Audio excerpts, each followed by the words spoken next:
Namaz 65. Абдулла бин Амр радиаллаху анхудан риваят. Bir киши пайгамбар саллаллаху алейхи вассаламга келип: "О Алланын элчиси, сооп жагынан азанчылар бизден озуп кетти", деди. Бизге да азандын сообуна жете турган амал барбы?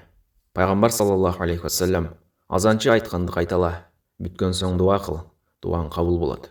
Ошол соопты аласың", деди. Абдулла бин Амр радиаллаху анхудан риваят. Bir киши пайгамбар саллаллаху алейхи вассаламга келип: "О Алланын элчиси, сооп жагынан азанчылар бизден озуп кетти", деди. Бизге да азандын сообуна жете турган амал барбы? Пайгамбар саллаллаху алейхи вассалам: "Азанчы айтканды кайтала, бүткөн соң дуа кыл, дуаң кабыл болот.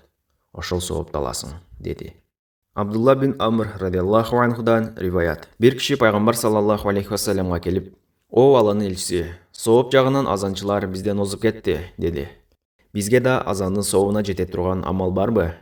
Пайгамбар саллаллаху алейхи вассалам: "Азанчы айтканды кайтала, бүткөн соң дуа кыл, дуаң кабыл болот. Ошол соопты аласың", деди. Абу Дауд.